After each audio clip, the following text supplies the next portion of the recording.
Micro Podcast. Capítulo 6. Consentimiento, derechos humanos y protección de niñas, niños y adolescentes. Proyecto de ley 010. Mi nombre es Soraya Santiago Salame, soy abogada boliviana y he hecho especialidad en derechos humanos, en derecho constitucional y también en derechos humanos de las mujeres. Muchas gracias, Soraya. Queremos consultarte por qué el consentimiento o la falta de consentimiento es un elemento central en los delitos de violencia sexual según la Corte de IDH. ¿Y qué antecedentes tú conoces sobre el derecho internacional que consideró también la Corte de IDH? A ver, el tema del consentimiento es un tema ya de largo alcance, ¿no? O sea, no es solamente la Corte Interamericana la que ha razonado en este sentido en el caso Angulo Lozada, ¿no? Ya el 2001, ¿no? En ocasión de un juicio que se instauró para la ex Yugoslavia, se determinó, o sea, el derecho humanitario determinó que dentro de lo que se establecía como violación, no había una referencia al consentimiento y que estaba enfocada esta violación solamente en determinar si había habido fuerza, ¿cierto?, por parte del agresor. Y es por eso que ahí se empieza a construir ya ese elemento central que es el consentimiento en la figura de la violación.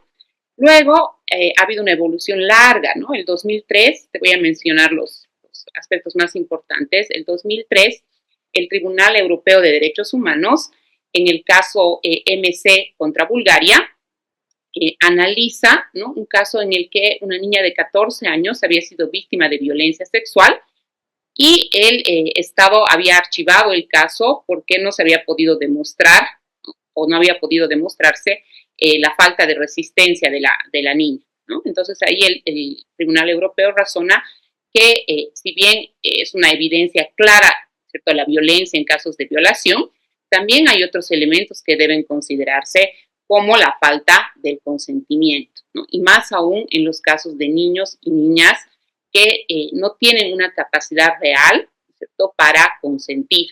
Luego, ese razonamiento se traslada también al Comité de la CEDAW el 2010 y el Comité de la CEDAW en el caso Karen Tayak versus Bulgaria, ¿cierto?, también establece lo mismo, amplía eso que ya había dicho el Tribunal Europeo.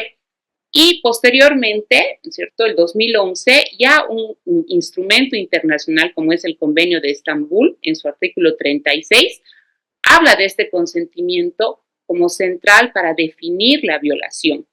Y posteriormente a eso, todos los tribunales de derechos humanos han ido basando la tipificación, digámoslo así, o viendo la tipificación de los diferentes estados a partir de este consentimiento, ¿no? El 2017, el Comité de la CEDAW ordena a los estados parte que deben adecuar sus legislaciones, ¿no?, poniendo como figura central al consentimiento, y un estándar que es muy importante es el de el MESECBI, el 2021, que establece que va a ser el consentimiento el que va a definir si una relación sexual es violación o no es violación, ¿no? A partir de todo ese desarrollo, el 2020, la Corte Interamericana, en un caso muy similar al de Brisa, pero contra Ecuador, el caso Albarracín versus Ecuador, establece por primera vez o incorpora por primera vez todos estos estándares que te he mencionado al caso de estupro en el Ecuador, que había la misma figura que en Bolivia, contra una niña de 14 años por parte del vicerrector de su colegio, ¿no? Y esta niña, luego de haber sufrido, ¿no?, esta violación por parte de este señor de manera reiterada, se suicida, ¿no? Y es la primera vez que la Corte establece y dice que el consentimiento en una relación sexual nunca se infiere, ¿no?, nunca se supone. No se supone que tú querías tener la relación sexual porque no pusiste resistencia. No se supone que quisiste tener la relación sexual porque no gritaste, porque no pediste auxilio, ¿no?, porque no tienes marcas físicas, ¿no? Establece que hay otros elementos, ¿no?, que deben estar también, o que deben ser parte central, ¿no?, de la figura de la violación, y que ahí debe ampliarse el razonamiento sobre el consentimiento. Luego de ese caso del 2020, el 18 de noviembre de 2022, la Corte dicta, ¿cierto?, la sentencia en el caso Angulo Lozada versus Bolivia, ¿no?, que me has mencionado en un inicio, y en este caso la Corte Interamericana de Derechos Humanos hace toda una, digamos, una relación ampliada de lo que ya había dicho en el caso Albarracín, ¿no?, y establece y dice una violación sexual, ¿no?, o sea, sí, media la fuerza, es de muy fácil probanza, es muy fácil, ¿no?, que tú pruebes a partir de la resistencia que has tenido o a partir de la fuerza que se ha ejercido contra ti para cometer este delito. Pero hay casos en los que esa falta de consentimiento, ¿no?, está influida por muchos otros aspectos, ¿no? Por ejemplo, el miedo, ¿no?, las relaciones asimétricas de poder, la incapacidad de entender de una víctima, el estado de inconsciencia en el que puede estar esta víctima, y todos esos elementos tienen que ser regulados al momento de tipificar ya no una figura atenuada como el estupro, ¿no?, sino de fijar la violación. Y es a partir de eso, ¿no es cierto?, que la Corte Interamericana de Derechos Humanos, en el caso concreto de Brisa de Angulo Lozada, establece estándares que son vinculantes para todos los estados de la región, pero obviamente especialmente para Bolivia, ¿no? Y en esos estándares dice que Bolivia tiene que adecuar, ¿no?, su tipo, el tipo penal estupro a estos estándares, lo que implica una eliminación de ese tipo penal. Actualmente, en nuestra legislación penal contempla el elemento del consentimiento en los delitos de violencia sexual. Esta pregunta es bien importante. ¿Por qué? Porque la Corte Interamericana, cuando conoce el caso Angulo Lozada, ¿no?, estaba vigente un tipo penal que ya ha sido derogado. Sin embargo, la Corte, y lo establece la sentencia, analiza el actual tipo penal también, ¿no? Y establece que este tipo penal no contempla, ¿cierto?, los estándares respecto a que la figura central en un caso de violación sexual es el consentimiento, ¿no? ¿Y por qué? Porque el artículo 308, bueno, y peor el 309 que regula el estupro, establece el 308 que la penetración efectuada por la fuerza, ¿cierto?, a cualquier persona, ¿cierto?, utilizando la fuerza o la intimidación psicológica sin su consentimiento, se considera violación, ¿no? Sin embargo, no establece qué elementos se deben considerar para determinar si ha existido un consentimiento o no ha existido un consentimiento. Y es por eso que la Corte, en la sentencia del caso Angulo Lozada, establece que se tienen que considerar varios aspectos para determinar el consentimiento de una víctima de violencia sexual, ¿no? Entre ellos, ¿no es cierto?, la fuerza, la amenaza, la coacción, ¿no?, el aprovechamiento del entorno en el que vive la víctima, ¿no?, elementos que puedan de alguna forma disminuir su capacidad de consentir, ¿cierto? También ver si esta persona tiene alguna discapacidad, ¿no? Y especialmente la Corte habla de si esta persona o de si la víctima, ¿cierto?, se encuentra dentro de una relación de poder, ¿no?, que le impida dar un consentimiento libre. Y esto es bien importante. ¿Por qué? Porque en los casos de violación, ¿cierto?, las autoridades judiciales hasta la fecha, o sea, no todas, pero muchas, hasta la fecha siguen exigiendo como prueba, ¿cierto?, para probar la violación, la fuerza y la falta de resistencia, ¿no? Pero la Corte expresamente señala que, por ejemplo, las relaciones de poder asimétricas, ¿no?, son un elemento que impide dar un consentimiento. ¿Y qué es una relación asimétrica? Una relación asimétrica es una relación que tú tienes siendo menor de edad, estando entre los 14 y los 18 años, o sea, o siendo niño, ¿no es cierto?, o siendo adulto incluso, ¿no? Son relaciones que tú tienes de dependencia con una persona. Puede ser laboral, puede ser educativa, puede ser afectiva, ¿no? Tú estás con una persona que se supone que te tiene que cuidar, que tiene que velar por ti, con la que tú tienes confianza, ¿no? Entonces, la violación en estos casos no se produce a partir de la fuerza, ¿no?, o de la, no sé, de la amenaza incluso, sino que se genera un entorno en el que por la confianza que existe entre la víctima y esta persona que la tiene que cuidar, que tiene que velar por ella, ¿cierto? Esta persona se aprovecha de la edad de la víctima y de la relación que existe y tiene una relación con esta persona, ¿cierto? Que se considera violación y la misma víctima no sabe en ese momento que se trata de una violación, porque esta persona se supone o se entiende cuando es familiar, cuando es profesor, ¿cierto? Cuando de alguna forma está en una situación de cuidado, ¿cierto? Sobre la víctima, se entiende que esta persona tiene que cuidar y la propia víctima, ¿cierto? Tarda en asumir esta situación porque, repito, no media la fuerza, ¿cierto? Y muchas veces tampoco ni siquiera el miedo o la amenaza, ¿no? Sino que el entorno de la relación hace que la niña, ¿cierto?, confíe en esta persona y no entienda la gravedad del delito que se está cometiendo en su contra. Y es por eso que la Corte establece que se tiene que armonizar el tipo violación, ¿cierto?, con los estándares internacionales. Ahora, en el caso del estupro es aún peor, porque el 309 del Código Penal habla de la seducción y el engaño, ¿no?, que son figuras totalmente vagas para determinar, ¿no es cierto?, un delito de violación contra una adolescente, ¿no?, entre 14 y 18 años. Muchas gracias, Soraya. Entonces, justamente sobre el punto que mencionabas, este seguro ha sido parte del análisis que hizo la Corte IDH sobre nuestra legislación y el elemento del consentimiento en los delitos de violación y estupro.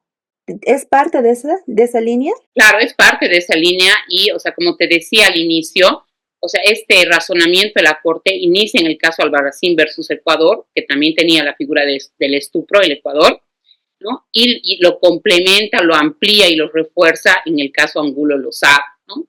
¿Por qué? Porque la Corte entiende que Prisa de Angulo Lozada se encontraba bajo el cuidado de un familiar que era mayor que ella, ¿cierto? Que era una persona, o sea, que ya tenía, digamos, estaba formada como tal, y ella era una adolescente, ¿no? Entonces, a partir de eso, ¿cierto?, la Corte determina que en Bolivia, ¿cierto?, además de adecuarse, ¿cierto?, este contexto de violencia que viven muchas adolescentes, ¿no?, además de adecuarse y eliminarse en consecuencia el tipo estupro, debe visibilizarse también la violación incestuosa. ¿Por qué la Corte establece en el caso Angulo Lozada que tiene que visibilizarse la violación incestuosa? Porque ya si la violación, ¿cierto?, es un delito que afecta la vida, la integridad sexual, la integridad física, la integridad psicológica de las mujeres, ¿no? Cuando esta violación es cometida, ¿no?, por un padre, ¿cierto?, por un hermano, por un familiar, por alguien cercano a la víctima, con el que la víctima tiene una relación de confianza, ¿no?, que no espera, ¿cierto?, que ocurra esto, entonces esa violación tiene que visibilizarse, ¿no?, para ver, en el caso de Bolivia, ¿no es cierto?, por ejemplo, cuántas personas viven o cuántas niñas, adolescentes viven esta situación de violencia sexual al interior de sus propios hogares, ¿no?, al interior de sus casas. Y eso no puede atenuarse con figuras disimuladas, ¿cierto?, como el estupro, que buscan, ¿cierto?, encubrir esta violación, ¿no? O sea, que en la práctica, dice la Corte Interamericana, es una violación incestuosa. ¿Qué ha dispuesto la Corte IDH en relación a los cambios normativos que debe realizar Bolivia sobre estos temas? En la sentencia Angulo Lozada ha establecido varias formas de reparación integral a brisa de Angulo Lozada, ¿cierto? Si ya nos vamos al campo normativo, principalmente ha establecido que Bolivia tiene que adecuar su ordenamiento penal a los estándares establecidos por esta sentencia que hemos comentado anteriormente, ¿no? ¿Qué quiere decir eso? Que no puede existir la figura de estupro o el tipo penal estupro en el Código Penal porque este tipo penal es incompatible con los estándares establecidos no solo por la Corte, sino por todo el derecho internacional de los derechos humanos. En ese marco, ¿cierto?, se debe eliminar el tipo estupro y además la Corte, lo que te mencionaba, ha señalado que se debe visibilizar la violación incestuosa, ¿no? Actualmente se establece la violación niño, niña, adolescente, ¿no es cierto? Y la violación, ¿no? Y el estupro. Entonces, esta violación, ¿cierto?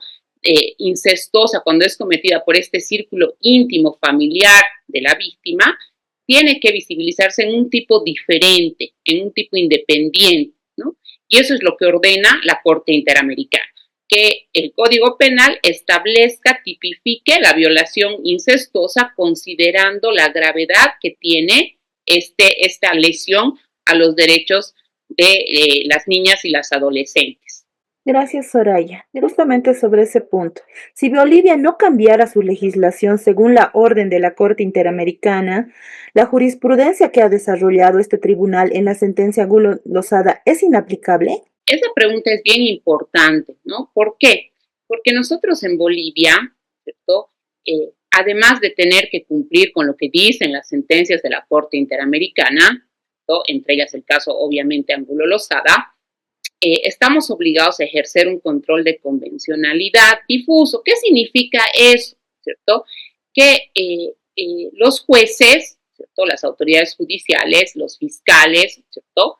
Al momento de conocer los casos, ¿no? que llegan a su autoridad, tienen que ejercer un control de convencionalidad de oficio, ¿no? Eso está establecido o lo ha establecido la Corte en una sentencia que se llama el caso Almonacid Arellano versus Chile, ¿no? Pero además en el caso boliviano, esa obligación de ejercer este control de convencionalidad está también en la Constitución, a partir de lo que establece el artículo 410 y el artículo 256 de nuestro texto constitucional. ¿Qué quiere decir esto? ¿Cómo se lo puede explicar de una forma más clara? La Corte Interamericana, en el caso Almonacid Arellano, dice cuando un Estado ha fallado al momento de armonizar su normativa interna, ¿no? Con los estándares internacionales que establece la Corte Interamericana, o sea, es decir, cuando el poder legislativo o el órgano legislativo, en el caso boliviano, no ha cumplido con esa obligación, ¿no? Que podría darse en este caso. No hay una norma penal todavía que haya adoptado el razonamiento de la Corte Interamericana. Cuando no ocurre eso, dice la Corte, los jueces siguen obligados a ejercer este control de convencionalidad y no pueden ampararse en que no existe una norma expresa, ¿cierto? Y deben interpretar a partir de este razonamiento. Ahora, ¿qué quiere decir eso? En Bolivia, obviamente, estamos hablando en este caso de derecho penal. El derecho penal es taxativo. Evidentemente, los jueces no pueden eliminar el tipo de estupro del Código Penal. Eso tiene que hacerse a partir de la Asamblea Legislativa Plurinacional.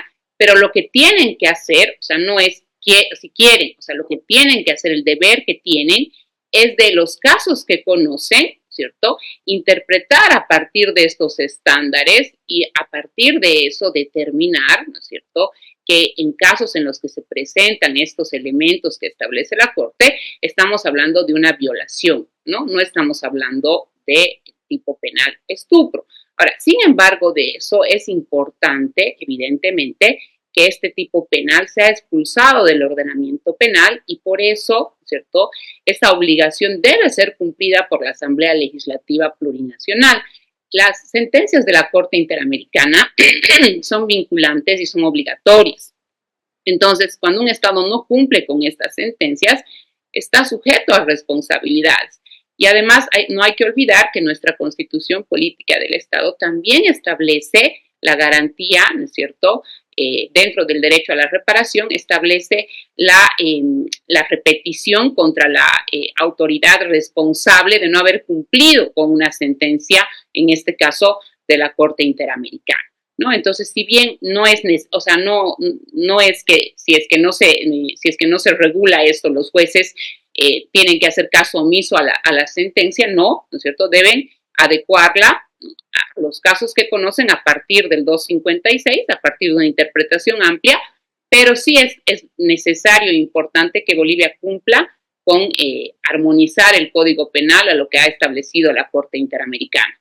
Sobre esa misma línea, el Tribunal Supremo de Justicia, en el Auto Supremo 1225, quebrado 2025-F, ha concluido varios de los criterios desarrollados por la Corte IDH sobre el consentimiento.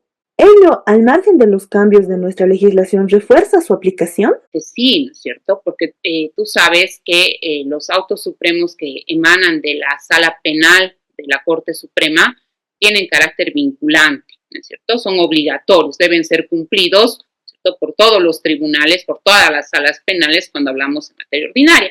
Este auto supremo es muy importante porque a partir de todo ese razonamiento del caso Angulo Lozada establece tres elementos, ¿no es cierto? Y dice, ¿no es cierto?, para que el consentimiento sea legalmente, para que el consentimiento sea jurídicamente relevante, es el término que usa el Auto Supremo, o sea, lo que quiere decir, para que el consentimiento sea válido, ¿cierto?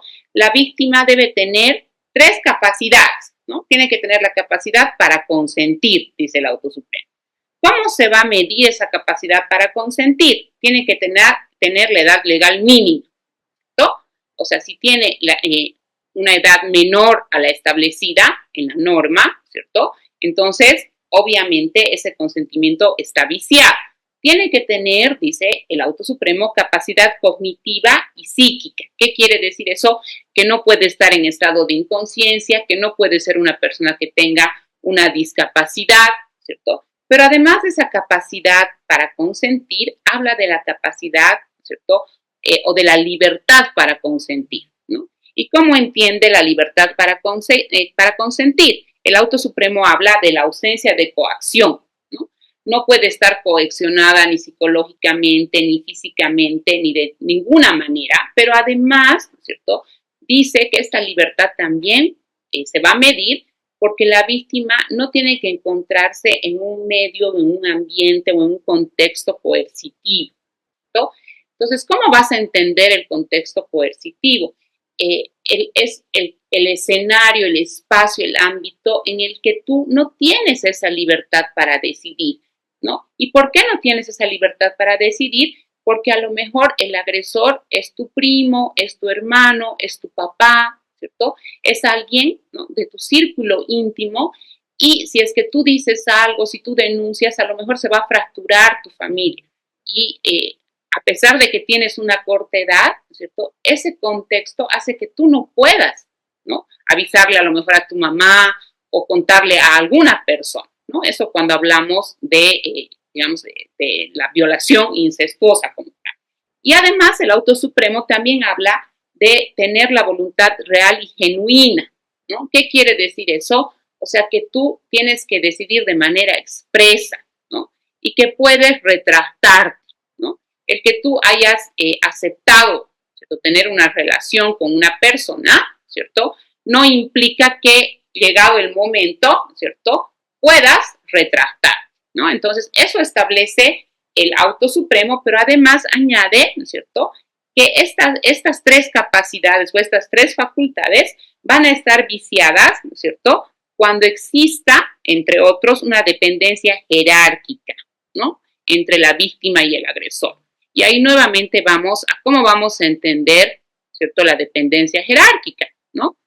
Y volvemos al caso específico de la violación incestuosa, ¿no? Si yo estoy bajo el cuidado de una persona, ¿cierto?, o sea, que se supone que es una persona que busca que yo tenga las mejores condiciones como niña, como adolescente, que es alguien que me cuida, que es alguien de mi círculo cercano, ¿cierto?, no voy a tener pues una decisión libre. No es lo mismo que venga e intente agredirme sexualmente un desconocido, ¿no? Cuando esa persona está en ese círculo íntimo, la víctima no tiene esa capacidad de decisión ni de reacción. Y por eso muchas veces, ¿cierto?, no existe ninguna prueba de que no se hubiera resistido supuestamente la víctima o que se hubiera ejercido violencia física contra ella.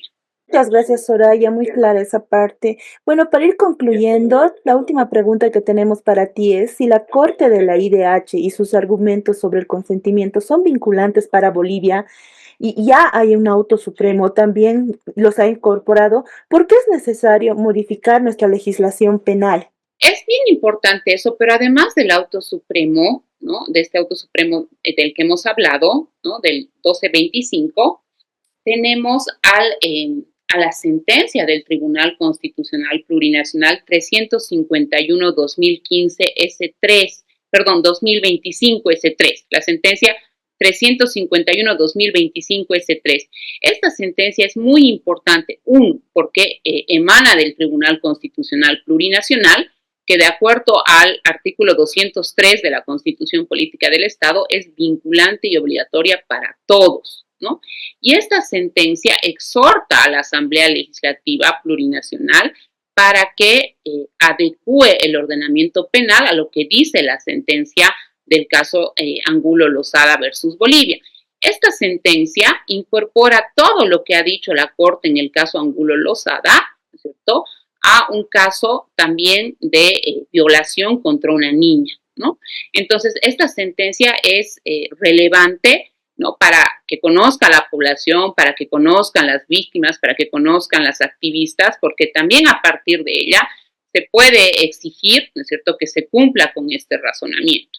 Ahora, te decía que evidentemente la sentencia del caso Angulo Lozada versus Bolivia es vinculante para nosotros, porque Bolivia ha suscrito la Convención Americana sobre Derechos Humanos y en la Convención Americana sobre Derechos Humanos, al suscribirla, ha reconocido la competencia contenciosa de la Corte. Pero además de ello, ¿cierto?, en el caso boliviano, la Constitución establece esta obligación de manera expresa en la propia Constitución. Entonces, Bolivia está doblemente obligada. Está obligada, uno, por este derecho internacional, por la sentencia en sí del caso Angulo Lozada, pero también está obligada porque la Constitución en el artículo 410, ¿cierto?, establece que la Constitución es la norma suprema, pero, ¿no?, el 256 señala que al momento de interpretar los casos, ¿cierto?, puestos en conocimiento de cualquier autoridad pública, la autoridad pública debe razonar, debe interpretar o debe tutelar el derecho